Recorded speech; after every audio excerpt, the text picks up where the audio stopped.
سورہ احزاب کی آیت ما کان محمد ابا احد من رجالکم ولکن رسول اللہ وخاتم النبیین. محمد صلی اللہ علیہ وسلم اے مسلمانوں تم میں سے کسی مرد کے باپ نہیں ہے. زید ابن حارثہ کو اگر حضور نے منہ بولا بیٹا بنا لیا تھا تو منہ بولا بیٹا کوئی حقیقت نہیں رکھتا، ورنہ آپ کسی مرد کے والد نہیں ہیں. آپ کو اللہ نے بیٹے دیے بھی ابتدا میں، وہ فوراً فوت ہو گئے. آپ کے عمر کے آخری دور میں بھی حضرت ابراہیم کی ولادت ہوئی، حضرت ماریہ قبطیہ کے بطن سے وہ بھی فوت ہو گئے بچپن میں. تو ما کان محمد ابا احد من رجالکم ولکن رسول اللہ وخاتم النبیین. وہ تو اللہ کے رسول ہیں اور نبیوں کی مہر ہیں، مہر لگ گئی. اب یہاں سے کوئی اور شے نہیں نکل سکتی، یہ بند ہو گیا راستہ. یہاں سے اب کسی اور نبوت کے اجرا کا سوال پیدا نہیں ہوتا. حضور کے بعد اگر کسی نے دعویٰ کیا نبوت کا تو وہ کذاب، دجال، جھوٹا، کافر. اور جس کسی نے بھی اس کی تصدیق کی، اس کو باندھ لیا، وہ بھی دائرہ اسلام سے خارج، مرتد. یہ قانونی اہمیت ہے، قانونی اہمیت ہے. کوئی شخص مسلمان رہا یا نہیں رہا، یہ تو بڑا اہم مسئلہ ہے، قانونی مسئلہ ہے. اس کی بیوی کا اسے نکاح جو ہے وہ ختم ہو گیا اگر اس نے کسی حضور کے بعد کسی نبی کی نبوت کا اقرار کر لیا یا خود اپنے نبی ہونے کا دعویٰ کیا، وہ پھر مرتد ہے، واجب القتل ہے. دیکھیے ایک جامع ترمذی میں روایت ہے حضرت ثوبان سے رضی اللہ تعالی عنہ. حضور نے فرمایا انہ سیکون فی امتی 30 کذابون کلہم یزعم انہ نبی وانا خاتم النبیین لا نبی بعدی. آپ نے فرمایا میری امت میں 30 افراد ایسے اٹھیں گے جو دجال ہوں گے، کذاب ہوں گے، جھوٹے ہوں گے. ان میں سے ہر شخص جو ہے یہ گمان کرتا ہوگا اپنے بارے میں کہ وہ نبی ہے، حالانکہ میں خاتم النبیین ہوں. اور خاتم النبیین کے معنی کیا؟ لا نبی بعدی، اب میرے بعد کوئی نبی نہیں ہوگا. اس قانونی مفہوم کو بہت ہی عمدگی کے ساتھ یہاں واضح کر دیا گیا کہ اب چاہے دجال اٹھیں گے، حضور کے اپنے زمانے میں اٹھ گئے تھے، پھر اس دور میں تو بڑی تیزی کے ساتھ، بڑی رفتار جو ہے تیز ہو گئی ہے. زمانہ آخری آ رہا ہے، وہ 30 کی تعداد اب جو ہے پوری ہونی ہے. بہاءاللہ ایران میں اٹھا، غلام احمد قادیانی ہندوستان میں اٹھا. ابھی آپ کے ہاں ایک یوسف صاحب تھے، ان کو ویسے ہی ایک شخص نے گولی مار دی ہے سائیوال جیل میں، ورنہ وہ بھی کہتے تھے میں محمد ہوں صلی اللہ علیہ وسلم. معاذ اللہ ثم معاذ اللہ ثم معاذ اللہ. پچھلے دنوں خبر آئی تھی کہ ملتان میں کسی نے نبوت کا دعویٰ کر دیا ہے، وہ گرفتار کیا گیا، اس پر مقدمہ چل رہا ہے. تو یہاں حضور نے فرما دیا کہ 30 ہوں گے ایسے افراد میری امت میں سے کہ جو دعویٰ کریں گے وہ جھوٹے ہوں گے، کذابون، اور جو دعویٰ کریں گے نبوت کا، حالانکہ میں خاتم النبیین ہوں اور میرے بعد کوئی نبی نہیں. دوسری حدیث ہے، یہ حضرت ابو ہریرہ سے ہے رضی اللہ تعالیٰ عنہ، اور یہ سنن ابی داؤد میں ہے. لا تقوم الساعۃ، حضور نے فرمایا قیامت قائم نہیں ہوگی حتی یخرج 30 دجالون، جب تک کہ 30 دجال ظاہر نہ ہو جائیں، کلہم یزعم انہ رسول اللہ، جن میں سے ہر شخص یہ کہے گا اور سمجھے گا کہ میں اللہ کا رسول ہوں. یہ 2 حدیثیں ہیں لا نبی بعدی کے مفہوم کے اندر، قانونی مفہوم جو ختم نبوت کا یہ مفہوم ہے کہ آپ کے بعد کوئی نبی نہیں. دوسری حدیث سنیے، اس میں تکمیل نبوت کا تصور آ رہا ہے. بڑی پیاری حدیث ہے، حضرت ابو ہریرہ رضی اللہ تعالیٰ عنہ سے مروی ہے، اور اس حدیث کی سند بہت قوی ہے، متفق علیہ، بخاری اور مسلم دونوں میں. حضور فرماتے مثلی و مثل الانبیاء، میری اور سابقہ انبیاء کی مثال ایسے ہے کہ مثل قصر، ایک ایسا محل کسی ہے، احسن بنیانہ، اس کی تعمیر بہت عمدہ کی گئی، بہت شاندار قصر تعمیر کیا گیا. وَتَرَكَ مِنْهُ مَوْضِعَ لَبْنَةٍ، لیکن ایک اینٹ کی جگہ چھوڑ دی گئی، ایک جگہ پر رکھنا چھوڑ دیا گیا، وہ کمی ایک تھی کہ جو اس کے اندر باقی تھی. فَطَافَ بِهِ النَّظَارُ يَتَعَجَّبُونَ مِنْ حُسْنِ بُنْيَانِهِ، تو اس محل اور قصر کا طواف کرتے تھے لوگ، ارد گرد گھومتے تھے اور بہت تعجب کرتے تھے کتنی شاندار عمارت ہے، کتنی عظیم عمارت ہے، کیسا عالیشان محل تعمیر کیا گیا ہے. الا موضع تلک اللبنہ، سوائے اس ایک اینٹ کی کمی کے جو انہیں عجیب محسوس ہوتی تھی کہ ایک اینٹ کی کمی کیوں رکھ دی گئی. اب حضور فرماتے فکنت انا، وہ اینٹ میں ہوں، صدقت موضع اللبنہ، میں نے اس اینٹ کے رکھنے کو پورا کر دیا ہے. ختم بی البنیان، میرے ذریعے سے قصر رسالت کی تکمیل ہو گئی ہے. وختم بی الرسل، اور میرے ذریعے سے مجھ پر رسالت کا اختتام ہو گیا. اب یہاں محل اور محل میں ایک کمی، اور اس کمی کا آپ کے ذریعے سے پورا ہو جانا، یہ ہے تکمیل نبوت و رسالت کا معاملہ. کہ جو شخص بھی اب حضور کے بعد کوئی نبوت کا دعویٰ کرے گا یا کیا ہے، وہ دجال، کذاب، جھوٹا، کافر، مرتد، واجب القتل. یہ اس کا قانونی تقاضا ہے. بدقسمتی سے صورت کیا ہوئی، عالم اسلام میں اس سے پہلے جب بھی کسی نے یہ کام کیا، جب تک مسلمانوں کی حکومتیں تھیں، انہیں قتل کر دیا گیا. آپ کو معلوم ہے کہ حضور کے فوراً بعد جو کھڑے ہو گئے تھے مسیلمہ کذاب اور بڑے بڑے مدعیان نبوت، ان کے خلاف جہاد کیا گیا، ان کو قتل کیا گیا، تہ تیغ کیا گیا. بہاءاللہ ایران میں اٹھا تو وہاں چونکہ بہرحال مسلمانوں کی حکومت تھی، قتل کر دیا گیا. اب بھی کوئی بہائی ایران میں نہیں رہ سکتا، سب وہاں سے بھاگ چکے ہیں، کوئی نہیں رہ سکتا. کوئی وہاں آئے گا تو قتل کر دیا جائے گا. لیکن یہاں معاملہ یہ تھا کہ انگریز کی حکومت تھی. انگریز کی حکومت میں ہر شخص کو کھلی چھوٹ تھی. اکبر الہ آبادی رحمۃ اللہ علیہ نے بڑے خوبصورت الفاظ کے اندر وہ نقشہ کھینچا ہے.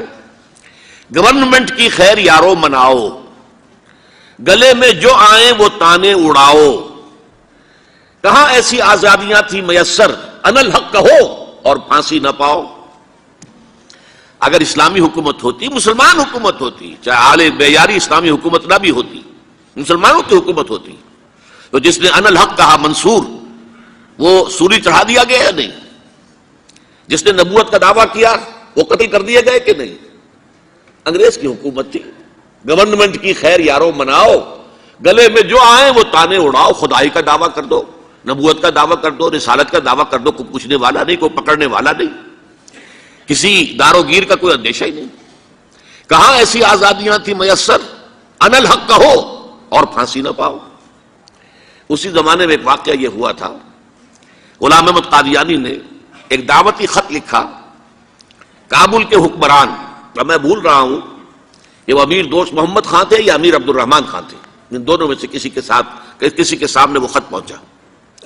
جیسے کہ حضور نے خطوط بھیجے تھے قیصر کو، کسریٰ کو، تو اس کو بھی شوق چڑھایا کہ میں بھی تو اب نبی ہوں، نبوت کا دعویٰ کر چکا ہوں، تو مجھے پڑوس کا کابل جو ہے افغانستان، وہاں کے بادشاہ کو دعوت دینی چاہیے کہ وہ مجھ پر ایمان لائے.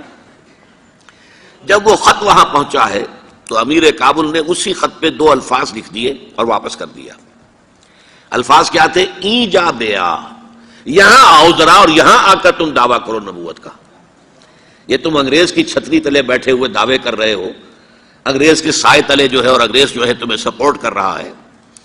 تم نے جہاد کو جو ہے ختم کر دیا، دین کے لیے حرام ہے اب دوستوں قتال، حرمت ہے قتال. انگریز کو اور کیا چاہیے تھا؟ گلیڈسٹن نے، جبکہ وہ وزیر اعظم تھا برطانیہ کا، اس نے کہا تھا اپنی پارلیمنٹ میں قرآن کو لہرا کر، جب تک یہ کتاب دنیا میں موجود ہے امن قائم نہیں ہو سکتا. یہ تو جہاد اور قتال کی بات کرتی ہے. تو ان کو اور کیا چاہیے تھا کہ اگر کوئی اس قتال کو ختم کر دے، منسوخ کر دے، اور مسلمانوں میں سے جذبہ جہاد اور قتال فی سبیل اللہ کو نکال دے، تو اس سے بڑی اور کیا خدمت ہوگی. لیکن یہ کہ اگر تمہیں یہ دعوت دینی ہے تو ذرا یہاں آؤ، ای جا بے آ، یہاں آ کے یہ دعوت دو مجھے، تاکہ تمہارے 14 طبق روشن ہو، تمہیں معلوم ہو کہ اس دعویٰ کرنے کا مطلب کیا ہے. لیکن ایک بات میں آپ سے عرض کر رہا ہوں، ہم پر اللہ کا بڑا کرم ہوا تھا، اس میں کوئی شک نہیں. اس ملک میں 1974 میں جو فیصلہ ہوا قادیانیوں کے غیر مسلم اقلیت قرار پانے کا، وہ واقعہ یہ ہے کہ بہت ہی مبارک فیصلہ تھا. اس کے لیے تحریک جو اٹھی وہ بھی بہت ہی عمدہ تھی، بہت پرامن تھی، بہت منظم تھی. مولانا سید محمد یوسف بن نوری رحمۃ اللہ علیہ اس کے قائد تھے. کوئی سیاسی لیڈر جو ہے اس میں نمایاں نہیں تھا، خالص دینی تحریک تھی. پھر اس وقت ہمارے ہاں حکمران ذوالفقار علی بھٹو، حالانکہ خالص سیکولر ذہن کا آدمی، اور قادیانیوں نے اسے سپورٹ کیا تھا 1970 کے الیکشن میں. قادیانی سمجھتے تھے وہ تو ہمارا اپنا آدمی ہے. لیکن اللہ تعالیٰ نے اس کے ہاتھوں لیکن بہترین طریقے سے، جس پر اعتراض کیا ہی نہیں جا سکتا، پارلیمنٹ کے ذریعے سے فیصلہ کرا. کوئی آرڈیننس نہیں تھا، کوئی حکم جو ہے، فرمان جو ہے وہ ایشو نہیں ہوا تھا، پارلیمنٹ کے ذریعے سے. اور پارلیمنٹ کی ایک کمیٹی بنائی گئی جس میں کہ موقع دیا گیا کہ قادیانیوں کے سربراہ بھی آ جائیں، لاہوریوں کے سربراہ بھی آ جائیں. یہ دونوں سیکٹ جو ہیں قادیانیت کے، پہلے قادیانی تھے، اب وہ ربوائی ہیں، ربوے والے ہیں. لاہوری جیسے پہلے لاہوری تھے، آج بھی لاہوری ہیں. ان دونوں کے سرکردہ لوگوں نے آ کر وہاں پر اس کمیٹی کے سامنے پیش ہو کر بیانات دیے اور کہا، کھل کر کہا. ناصر احمد اس وقت جو ہے خلیفہ تھا ان کا، مرزا طاہر احمد کا غالباً بڑا بھائی مرزا ناصر احمد. انہوں نے کہا ہم نبی مانتے ہیں، غلام احمد قادیانی کو ہم نبی مانتے ہیں، ڈنکے کی چوٹ کہا. لہذا اس کے بعد پارلیمنٹ نے فیصلہ کیا یہ غیر مسلم ہے، اور صحیح فیصلہ کیا. لیکن یہ فیصلہ ادھورا ہے. یہ بات آج میں پہلی مرتبہ کہہ رہا ہوں، اسے نوٹ کر لیجیے. قادیانیت کے فتنے کو کوئی گزند نہیں پہنچا ہے ان کے غیر مسلم قرار دیے جانے سے.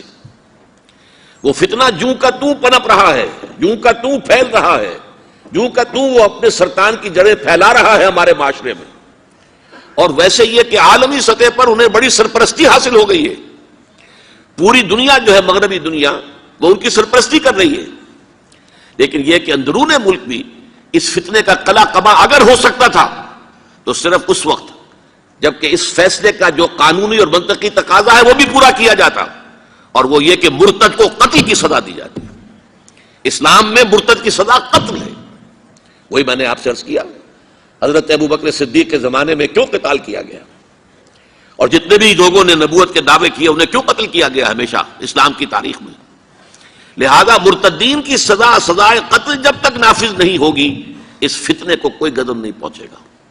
بلکہ وہ تو اپنے آپ کو مظلوم سمجھتے ہیں، مظلوم کیسے سے پیش کرتے ہیں. اور ظاہر بات ہے کہ وہ سارے شاعر، چاہے آپ آرڈیننس نافذ کر لیں، لیکن ان کے جمعے کی نماز ہوتی ہے. یہ ٹھیک ہے کہ وہ مسجد کی شکل نہیں بنا سکتے، ماڈل ٹاؤن میں ایک بڑی کوٹھی کے اندر ان کا جمعہ ہوتا ہے، ان کی عیدیں علیحدہ ہوتی ہیں.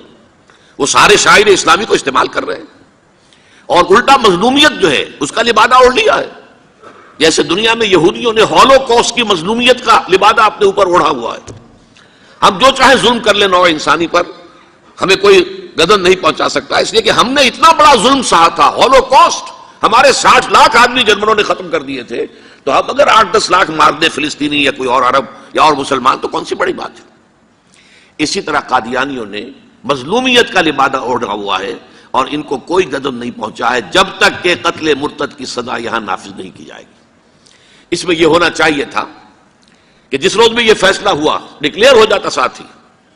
اب تک کے جو قادیانی ہیں آج کے اس تاریخ سے فیصلے سے پہلے وہ تو اقلیت قرار پائیں گے، انہیں قتل نہیں کیا جائے گا. لیکن اس فیصلے کے نفاذ کے بعد جو شخص بھی قادیانیت اختیار کرے گا اس پر قتل مرتد کی سزا، اس کی حد جاری کی جائے گی.